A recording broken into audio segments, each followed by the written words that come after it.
इन्नल हम्दुलिल्लाह नहमदुहु व नस्तईनुहु व नस्तगफिरुहु व नऊज़ु बिल्लाहि मिन शुरूरि अनफुसिना व मिन सय्यिआति अअमालिना मन यहदिहिल्लाहु फला मुज़िल्ल लहु व मन युद्लिल्लाहु फला हादिय लहु व अशहदु अन ला इलाहा इल्लल्लाहु व अशहदु अन्न मुहम्मदन अब्दुहु व रसूलुहु अम्मा बअद फ़इन्न खैरल हदीस किताबुल्लाह व खैरल हदी हदी मुहम्मदिन सल्लल्लाहु अलैहि वसल्लम व शर्रल उमूरि मुहदसातुहा व कुल्लु मुहदसतिन बिदअह व कुल्लु बिदअतिन ज़लालह व कुल्लु ज़लालतिन फिन्नार। अऊज़ु बिल्लाहि मिनश शैतानिर रजीम। बिस्मिल्लाहिर रहमानिर रहीम। या अय्युहल्लज़ीना आमनुत्तक़ुल्लाहा हक़्क़ तुक़ातिह व ला तमूतुन्ना इल्ला व अंतुम मुस्लिमून। या अय्युहन्नासुत्तक़ू रब्बकुमुल्लज़ी ख़लक़कुम मिन नफ़्सिन वाहिदह व ख़लक़ मिन्हा ज़ौजहा व बस्स मिन्हुमा रिजालन कसीरन व निसाअ वत्तक़ुल्लाह अल्लज़ी तसाअलून बिही वल अरहाम इन्नल्लाहा कान अलैकुम रक़ीबा। या अय्युहल्लज़ीना आमनुत्तक़ुल्लाहा व क़ूलू क़ौलन सदीदा युस्लिह लकुम अअमालकुम व यग़फ़िर लकुम ज़ुनूबकुम व मन यतिइल्लाहा व रसूलहु फ़क़द फ़ाज़ फ़ौज़न अज़ीमा। व क़ाल अल्लाहु तआला फ़ी मौज़िइन आख़र वअब्दुल्लाह व ला तुशरिकू बिही शयअन व बिल वालिदैनि इहसाना। मोहतरम व मुअज़्ज़ज़ हाज़रीन जुमा, नौजवानन मिल्लत व बुज़ुर्गान दीन, उलमा इकराम, पर्दा नशीन माओ बहनों,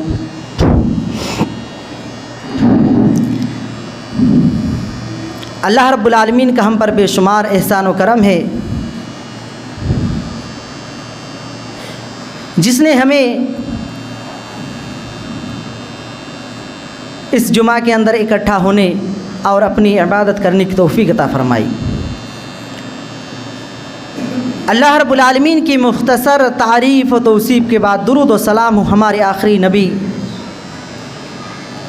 ताजदार मदीना अहमद मुज्तबा सल्लल्लाहु अलैहि वसल्लम, अल्लाहुम्मा सल्लिम व सल्लिम बारिक अलैहि। आज के इस खुतबा जुमा के अंदर मेरी तकरीर का मौजू होगा माँ का मकाम। अल्लाह रब्बुल आलमीन ने इस दुनिया के अंदर इंसानों को तमाम किस्म की नेमतें नवाजिशें अता की हैं। बेशुमार नेमतें अल्लाह रब्बुल आलमीन ने इंसान को दी हैं। उन तमाम नेमतों में माँ एक बहुत बड़ी नेमत है और इस नेमत का अंदाज़ा उसी वक्त इंसान को पता चल जाता है जब उसकी ज़िंदगी से माँ दुनिया से रुखसत हो जाती है, दुनिया से चली जाती है। और एक इंसान के पास जब मुसीबत आती है, परेशानी आती है, उस वक्त इंसान दुनियावी निज़ाम के हिसाब से सबसे पहले अपनी माँ को याद करता है। जब एक इंसान के पास मुसीबत आती है, परेशानी आती है और अपनी माँ के सामने उस मुसीबत और परेशानी को बयान करता है, तो उसकी परेशानी हल्की और कम हो जाती। माँ का मकाम और मर्तबा इस्लाम के अंदर बहुत ज़्यादा है। इसीलिए अल्लाह ताला ने इंसान को वसीयत की, फरमाया ववस्सैनल इंसान बिवालिदैहि, और हमने इंसान को वसीयत की कि अपने वालिदैन के साथ, अपने माँ बाप के साथ अच्छा सलूक करने की। और हज़रत लुक़मान हकीम अपने बेटे को बहुत सारी नसीहत करते हैं, उनमें से एक नसीहत ये भी करते हैं ववस्सैनल इंसान बिवालिदैहि, ऐ मेरे बेटे तुम अपने वालिदैन के साथ, अपने माँ बाप के साथ अच्छा सलूक करना। और इसी आयत के अंदर आगे ख़ास करके अपनी माँ के साथ अच्छा सलूक करना, क्योंकि उस माँ ने तुम्हें 9 महीने पेट के अंदर रखा। ख़ास करके माँ को ताल्लुक़ से नसीहत की। क्यों ना उस माँ के मकाम मर्तबे को अल्लाह रब्बुल आलमीन बुलंद करे। जब एक लड़का और एक लड़के की शादी होती है, शादी होने के बाद लड़के और लड़की की ये ख्वाहिश होती है कि शादी हुई है, अब घूमेंगे फिरेंगे। लेकिन 1-2 साल के बाद वो बच्चा होता है, और जब एक औरत का पेट के अंदर, माँ के अंदर वो बच्चा होता है, कितनी सारी तकलीफ़ें होती है। अभी जवान है, अभी शादी हुई है, वो लड़की जानती है कि जब मेरे पेट के अंदर बच्चा होगा उस वक्त बहुत सारी तकलीफ़ें होंगी। पैदा होने के वक्त उसे मालूम है कि बहुत सारी ऐसी लड़कियां हैं जो बच्चा पैदा होने के वक्त दुनिया से रुखसत हो जाती है, मर जाती है। जब एक बच्चा माँ के पेट के अंदर रहता है, कितनी सारी तकलीफ़ें होती है। एक माँ को एक बच्चा रहने की वजह से उसके पेट में दर्द होता है, वो दर्द की दवा नहीं खाती है।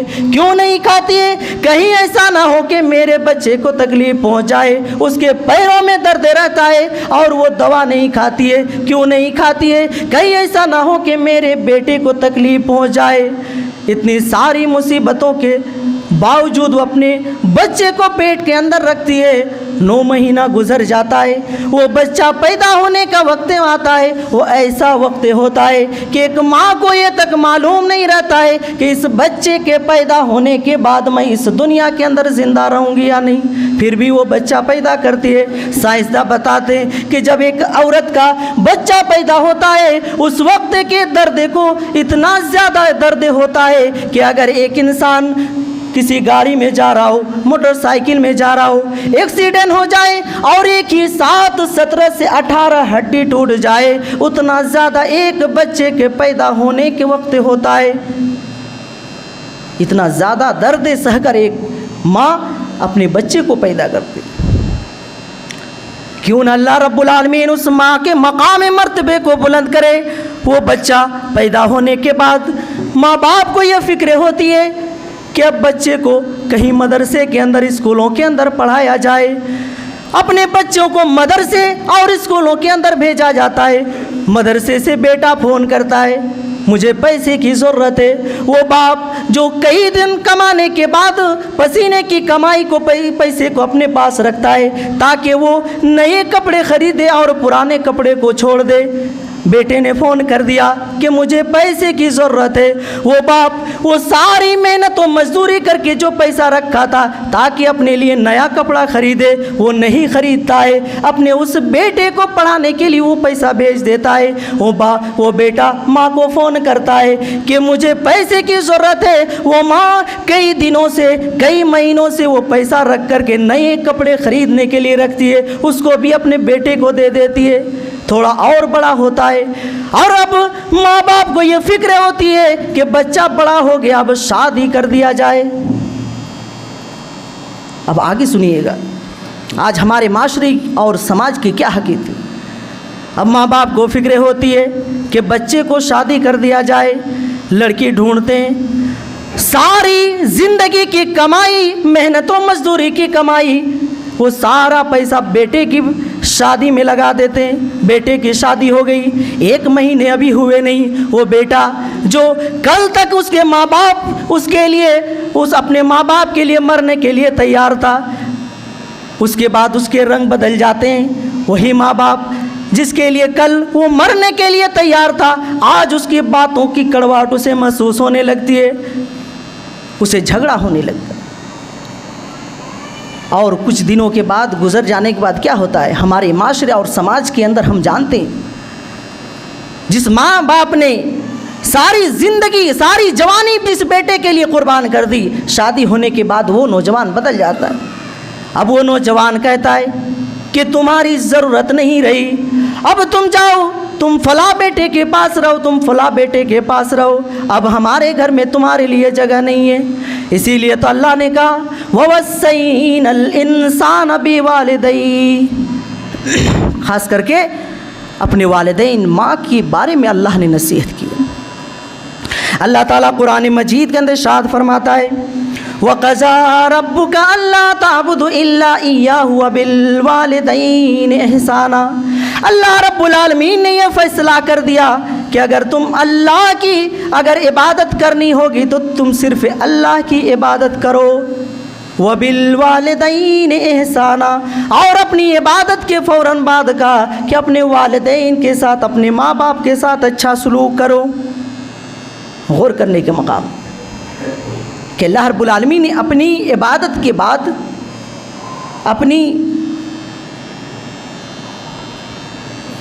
पूजने, इबादत करने, उसको मानने के फ़ौरन बाद क्या कहा कि अपने वालिदैन के साथ अच्छा सलूक। दूसरी जगह अल्लाह ताला फरमाता है वअब्दुल्लाह वला तुशरिकू बिही शय्यन व बिल वालिदैन इहसाना। तुम अल्लाह की इबादत करो और उसके साथ किसी चीज़ को शरीक ना करो। फिर फ़ौरन अल्लाह ने कहा व बिल वालिदैन इहसाना, अपने वालिदैन के साथ, अपने माँ बाप के साथ अच्छा सलूक करो।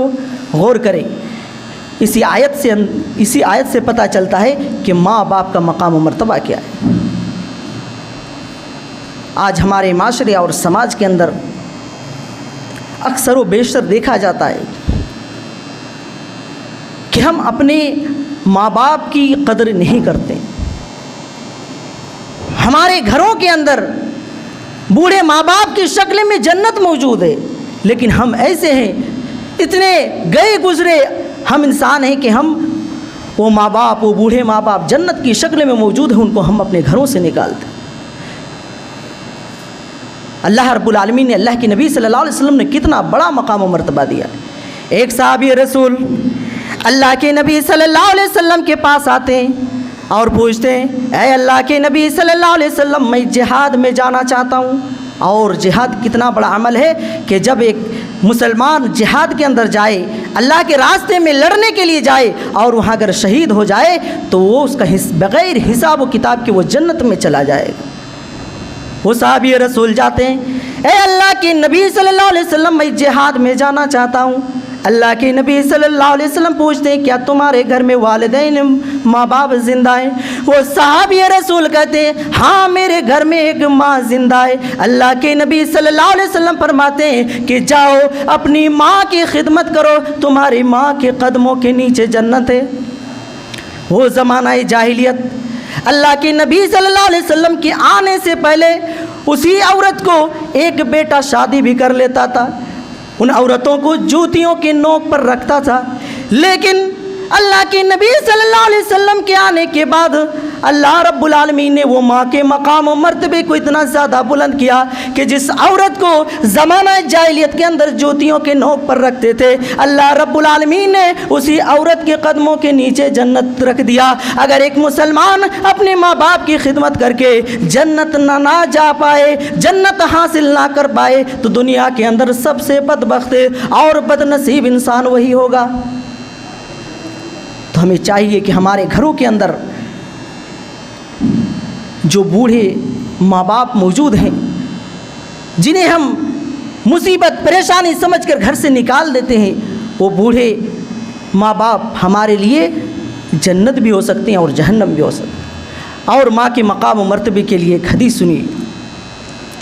कि एक माँ को अल्लाह रब्बुल आलमीन ने कितना रहम दिल बनाया है, उसके दिल के अंदर कितनी ममता होती है। आई हदीस सुनिए। हज़रत आयशा रज़ी अल्लाह ताला अन्हा फरमाती हैं, एक मर्तबा एक औरत मेरे घर के सामने आती है, एक मांगने वाली औरत, उसके साथ 2 बच्चियां मौजूद हैं। हज़रत आयशा रज़ी अल्लाह ताला अन्हा बयान फरमाती हैं कि वो मांगने के लिए मेरे घर के दरवाजे पर आई हुई है, उसके साथ 2 बच्चियां मौजूद हैं। मेरे घर में एक खजूर, और दूसरी हदीस में आता है कि 3 खजूरों के अलावा मेरे पास कोई और चीज़ नहीं थी, और वो 3 खजूरें मैंने इस वजह से रखी थी कि अल्लाह के नबी सल्लल्लाहु अलैहि वसल्लम आएंगे और वो खाएंगे। हज़रत आयशा रज़ी अल्लाह ताला अन्हा बयान फरमाती है कि जब वो मांगने वाली औरत मेरे घर के सामने आती है, मेरे दरवाजे पर आती है, तो मेरे पास वो 3 खजूरों के सिवाय कुछ नहीं था। मैं वो 3 खजूरें उस औरत को दे दिया, और मैं देख रही थी कि वो औरत 3 खजूरों का क्या करती है, मैं देख रही थी। जब मैंने उस औरत को वो 3 खजूर दी, तो उस औरत ने दोनों बच्चियों को 1-1 खजूर दी और अपने लिए 1 खजूर रख ली। दोनों बच्चियों ने अपने अपने हिस्से की खजूरें खा ली। हज़रत आयशा रज़ी अल्लाह ताला अन्हा बयान फरमाती है कि मैं ये नज़ारा, ये माजरा देख रही थी। अब वो औरत जो कई दिनों से भूखी थी, वो उस खजूर को खाने ही वाली थी कि दोनों बच्चियां उसके खजूर के लिए लपक पड़ती है। वो माँ कई दिनों से भूखे होने के बावजूद भी वो खजूर नहीं खाती है, और उस खजूर के 2 टुकड़े करके दोनों बच्चियों को दे देती है और ख़ुद पानी पीकर वहाँ से चली जाती है। जब अल्लाह के नबी सल्लल्लाहु अलैहि वसल्लम घर आए, तो हज़रत आयशा रज़ी अल्लाह ताला अन्हा ने ये वाक़या बयान फरमाया और कहा कि मैंने ऐसा ऐसा माजरा देखा। उस वक्त अल्लाह के नबी सल्लल्लाहु अलैहि वसल्लम फरमाते हैं कि अगर उस औरत ने अपने बच्चों के लिए ये सारी कुर्बानियाँ दी, तो अल्लाह रब्बुल आलमीन उसके ऊपर से जहन्नम की आग को हराम कर देगा। यानी अल्लाह रब्बुल आलमीन ने उसको जन्नत के अंदर दाखिल कर दिया। अल्लाह रब्बुल आलमीन ने एक माँ की दिल के अंदर कितना बड़ा, कितनी बड़ी ममता, कितना प्यार रखा है, ये आपको पता चल गया। और अल्लाह रब्बुल आलमीन औरत की मकाम व मर्तबे को क्यों ना ज़्यादा, इतना ज़्यादा क्यों ना बुलंद करे, क्योंकि औरत बचपन से लेकर बुढ़ापे तक अपनी ज़िंदगी कुर्बानी देती है। बचपन से लेकर बुढ़ापे तक जिस घर में वो पैदा होती है, वो उसका घर नहीं होता है। जिस घर के अंदर रहती है, उसमें उसका हिस्सा नहीं होता है। आज हमारे यहाँ माशरे और समाज के अंदर हम गौर करें, अपने घरों के अंदर अपनी सारी जायदाद, माल हो जाए, जितनी भी चीज़ें रहती है, वो सारे बच्चों के अंदर बांट देते। अल्लाह रब्बुल आलमीन क्यों ना उस औरत के मकाम मर्तबे को बुलंद करे। आइए एक और हदीस सुनिए, बुखारी की हदीस है। हज़रत उम्मे सुलैम रज़ी अल्लाह ताला अन्हा और उनके शोहर अबू तलहा रज़ी अल्लाह ताला अन्हु, उनका एक बेटा था। वो बेटा बहुत ज़्यादा बीमार रहा करता था। एक मर्तबा का मामला है कि अबू तलहा रज़ी अल्लाह ताला अन्हु घर में नहीं होते हैं, और उनके बच्चे की बीमारी की वजह से इंतकाल हो जाता है। हज़रत उम्मे सुलैम रज़ी अल्लाह ताला अन्हा कितनी साबिरा औरत थी, वो सब्र करने वाली औरत थी। बच्चे का इंतकाल हो गया। हज़रत उम्मे सुलैम रज़ी अल्लाह ताला उस बच्चे को नहलाती है, कफन पहनाती है और घर के एक कोने में रख देती है। जब शाम को अबू तलहा रज़ी अल्लाह ताला अन्हु आते हैं और पूछते हैं कि बताओ हमारे बेटे की क्या हालत है। हज़रत उम्मे सुलैम रज़ी अल्लाह ताला अन्हा कहती है कि हमारा बेटा अब आराम की नींद सो रहा है। गौर करने की बात है, और हमारे माशरे और समाज की औरतों को इस हदीस पर गौर करना चाहिए कि जब किसी औरत का शोहर घर आता है, तो हमारे गांव और समाज की औरतें क्या करती है। सबसे पहले जब उसका शोहर घर आए तो क्या करती है, घर के अंदर जितने भी झगड़े होते हैं वही सुनाना शुरू कर देती। पानी देने के बजाय उससे मोहब्बत और प्यार से बात करने के बजाय घर के सारे झगड़े वो उसको सुना देती है। तो ऐसे वक्त में वो शोहर अपनी औरत से, अपनी बीवी से किस तरह प्यार कर सकता है? आज हमारे माशरे और समाज की औरतों की ये शिकायत रहती है कि हमारे घरों के अंदर जो मर्द हैं, शोहर हैं, वो हमसे मोहब्बत नहीं करते। वजह यही है कि जब एक शोहर थक हार कर सारा दिन मजदूरी मेहनत और सारी लोगों से लड़कर झगड़कर घर वापस आता है, तो औरतें क्या करती है? उनको घर के सारे झगड़े सुनाती है। उम्मे सुलैम रज़ी अल्लाह ताला अन्हा हज़रत अबू तलहा रज़ी अल्लाह ताला अन्हु को कुछ नहीं कहती है कि हमारा बेटा अब आराम कर रहा है।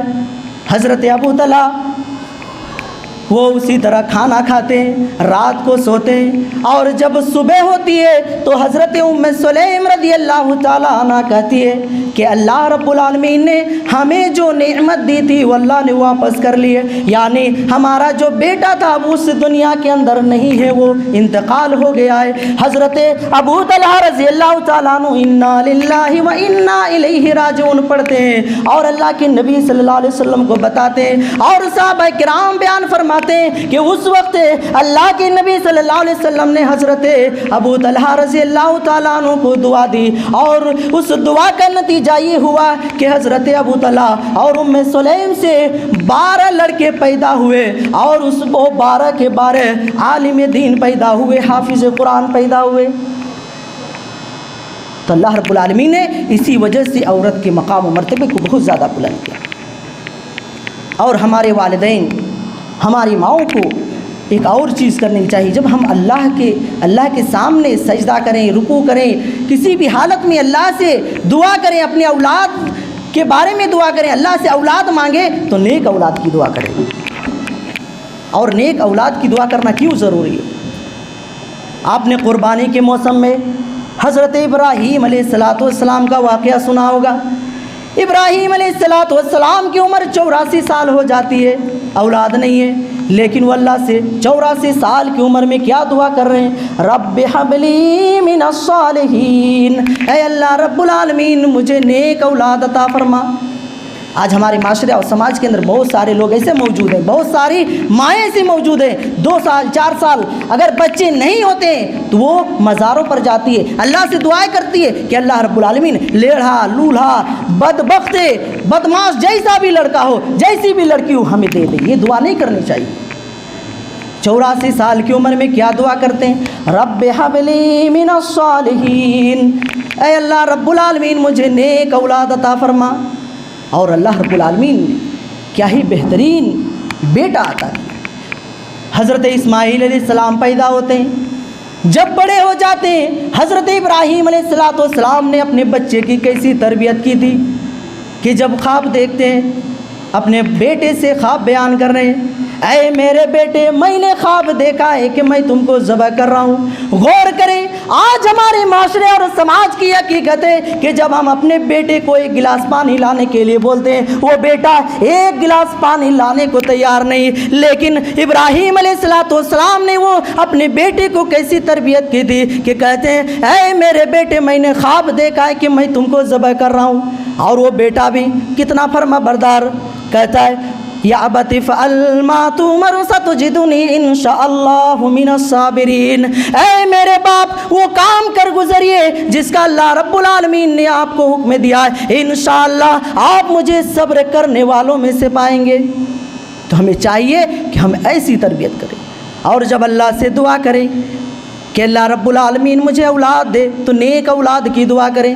सऊदी अरब के अंदर एक अखबार के अंदर एक वाक़या नकल हुआ, एक वाक़या छपा, आप सुनिए। और हमें चाहिए कि हम जब भी अल्लाह से औलाद मांगे नेक औलाद की दुआ करें।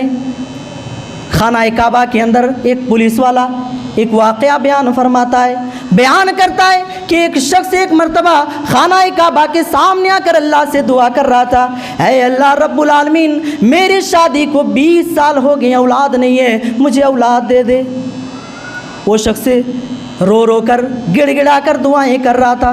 वो दुआ करके वापस चला जाता है। वो पुलिस वाला 20-25 सालों से वहाँ काम कर रहा था। वो वाक़या बयान फरमाता है कि वो 20 साल के बाद वही शख्स उसी खाना काबा के सामने अल्लाह के सामने आकर दुआ कर रहा है, ऐ अल्लाह रब्बुल आलमीन, तूने जो मुझे औलाद दी थी उसको दुनिया से उठा ले, दुनिया से उठा ले। इस वाक़े पर गौर कीजिए। जिस शख्स ने 20 साल पहले अल्लाह से दुआ की थी कि अल्लाह मुझे औलाद दे, लेकिन 20 साल के बाद वही शख्स क्या दुआ कर रहा है, ऐ अल्लाह रब्बुल आलमीन मेरे बेटे को दुनिया से उठा ले। वो पुलिस वाला पूछता है, बताओ तुमने 20 साल पहले अल्लाह से औलाद मांगी थी, लेकिन आज 20 साल के बाद अल्लाह से दुआ कर रहे हो कि अल्लाह रब्बुल आलमीन तूने जो मुझे बेटा अता किया उसको दुनिया से उठा ले, दुनिया से रुखसत कर ले। वो शख्स से कहने लगा, मैंने 20 साल पहले अल्लाह रब्बुल आलमीन से दुआ की थी कि अल्लाह रब्बुल आलमीन मुझे औलाद दे, लेकिन मैंने ये दुआ नहीं की थी कि अल्लाह रब्बुल आलमीन मुझे नेक औलाद दे। अल्लाह रब्बुल आलमीन ने तो मुझे औलाद दी, लेकिन वो औलाद ज़िनाकार पैदा हो गए, वो मेरा बेटा जुआखोर पैदा हो गया, शराबी पैदा हो गया, बदमाश पैदा हो गया। अब मेरे लिए वही बेटा मुसीबत बन चुका है, इसीलिए मैं अल्लाह से दुआ कर रहा हूँ कि अल्लाह रब्बुल आलमीन उसको दुनिया से उठा ले। तो हमारी माओं और बहनों और हमें चाहिए कि हम अल्लाह से दुआ करें तो नेक औलाद की दुआ करें। एक माँ जब दुआ करती है तो बड़ी से बड़ी मुसीबत परेशानी उसके बेटे से दूर हो सकती है। आपने इमाम बुखारी का नाम सुना होगा, मोहम्मद बिन इस्माइल।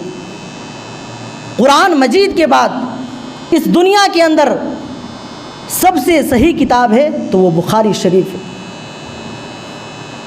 उसके लिखने वाले, हदीसों को जमा करने वाले कौन है? मोहम्मद बिन इस्माइल, जिनको इमाम बुखारी कहा जाता है। इमाम बुखारी की माँ अल्लाह से दुआ करती है कि अल्लाह रब्बुल आलमीन जब मुझे बेटा देना तो उसको आलिम दीन बनाना, हाफिज़ कुरान बनाना। बेटा पैदा हुआ, उनके वालिद गुजर गए, कुछ बड़े हुए तो अल्लाह का करना ऐसा हुआ कि उनकी आंखों से रोशनी चली गई। अल्लाह से क्या दुआ की थी कि अल्लाह बेटा अता फरमाना और वो भी आलिम दीन उसको बनाना। लेकिन कुछ बड़े होने के बाद, चंद सालों के बाद उस बेटे की रोशनी चली जाती।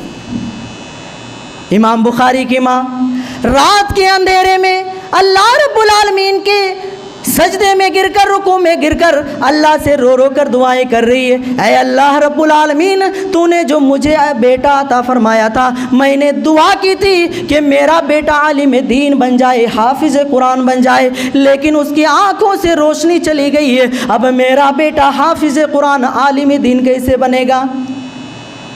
रात को दुआ कर रही है, रो रो कर रात को दुआ कर रही है कि अल्लाह रब्बुल आलमीन मेरे बेटे की बेनाई आंखों में रोशनी वापस कर दे।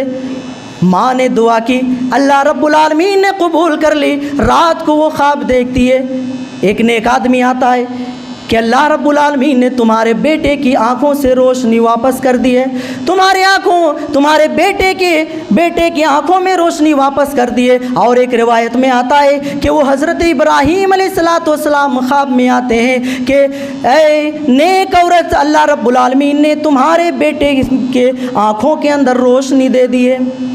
सुबह फजर में जागती है, क्या देखती है कि अल्लाह रब्बुल आलमीन ने इमाम बुखारी के आँखों में रोशनी वापस कर दी है। और गौर करें उस माँ की दुआ में कितना ज़्यादा असर था, आँखों में रोशनी वापस आ जाती है और इतनी बड़ी हदीस की किताब लिख देते हैं जो कुरान के बाद सबसे सही है किताब मौजूद है। और एक दूसरी रिवायत में आता है कि इमाम बुखारी ने एक और किताब लिखी जो सिर्फ़ और सिर्फ चाँद की रोशनी में उन्होंने लिख डाला। हम तो चाँद की रोशनी में क्या करते हैं, बैठते हैं, थोड़ी दूर पर कोई शख्स खड़ा हो उसको देख नहीं पाते हैं, लेकिन उस माँ ने दुआ की और उसकी दुआ ऐसी कबूल हुई कि इमाम बुखारी ने रात की चांदनी में, चांदनी जो हम देखते हैं कि चांदनी रात में 14-15वीं तारीख को चांदनी रात होती है, उसकी रोशनी में उन्होंने एक पूरी किताब लिख डाली। तो ये है माँ की दुआ का नतीजा। माँ की दुआ पर बहुत ज़्यादा असर होता है। आज हमारे माशरे और समाज के अंदर हम और आप देखते हैं कि अगर किसी घर के अंदर 5 बेटे मौजूद हैं, बूढ़ी माँ है, तमाम बेटे, सारे बेटे मिलकर बैठक करते हैं, कहाँ? लोगों के सामने। और उसमें क्या बातें होती है? वो चारों बेटे ये फैसला करते हैं कि जो 3 बड़े बेटे हैं उन्होंने तो बहुत दिनों तक अपनी माँ को रखा, अपने बाप को रखा। अब छोटे बेटे की जिम्मेदारी कि अपने माँ बाप को रखे, अपनी माँ को रखे। बाकायदा हमारे माशरे और समाज के अंदर बैठक होती है, थाने तक चले जाते हैं, सारे भाई लड़ते हैं कि हम अपने माँ बाप को मैं नहीं रखूँगा, फलां करा मैं नहीं रखूँगा, फलां रखेगा। मेरे भाइयों दोस्तों, सऊदी अरब के अंदर अखबार के अंदर एक अजीब वाक़या पेश आता है जो हमारे माशरे और समाज के उल्टा है। वो हम लड़ते हैं कि माँ बाप को फलां रखेगा, फलां रखेगा, लेकिन सऊदी अरब के अंदर अदालत के अंदर एक अजीब वाक़या आया। 2 भाइयों ने केस कर दिया, एक दूसरे पर केस कर दिया। वजह क्या थी?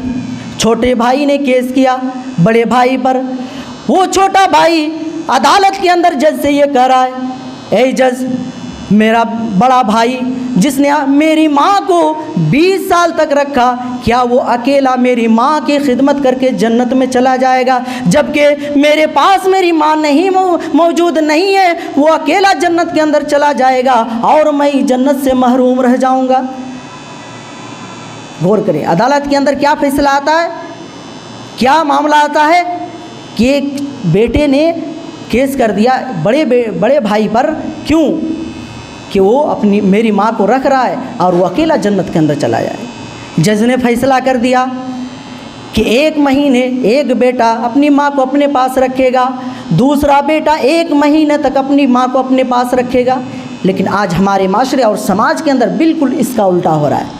आज हम आपस में लड़ते हैं, झगड़ते हैं, केस मुकदमा तक होता है कि हम अपने वालिदैन को नहीं रखेंगे। इस दुनिया का सबसे खुशनसीब इंसान वही है जो बूढ़े वालिदैन को, बूढ़े माँ बाप को उनके मजबूरी, लाचारी के वक्त अपने पास रखे। हमारे माशरे और समाज के अंदर ये भी एक हकीकत बात है कि जब माँ बाप नौजवान रहते हैं, जवान रहते हैं, कमाने के लायक रहते हैं, तो सारे बेटे अपने पास रखने के लिए लड़ते हैं, झगड़ते हैं। लेकिन वही बूढ़े माँ बाप बूढ़े हो जाते हैं, लाचार हो जाते हैं, बीमारी आ जाती है, तो उस वक्त कोई भी बेटा रखने के लिए तैयार नहीं होता है। तो हमारे ज़िंदगी के अंदर अगर अल्लाह रब्बुल आलमीन ने माँ बाप को ज़िंदा रखा है तो ये हमारे लिए खुशनसीबी की बात है। हमें उस माँ बाप के ज़रिए से जन्नत हासिल करना चाहिए। कहने की बहुत सारी बातें हैं, यही से मैं अपनी बातों को ख़त्म करता हूँ। अल्लाह से दुआ करता हूँ कि अल्लाह रब्बुल आलमीन हमारे माशरे और समाज के अंदर जितने भी बूढ़े माँ बाप मौजूद हैं उनको अच्छी ज़िंदगी अता फरमा और हम तमाम मुसलमानों को उनकी खिदमत करके जन्नत हासिल करने की तौफ़ीक़ अता फरमा। आमीन। बारकल्लाहु लना व लकुम फ़िल क़ुरानिल अज़ीम व नफ़अना इय्याकुम बिल आयाति ज़िक्रिल हकीम इन्नहु कान जवादुल मलिकुर रऊफ़ुर रहीम।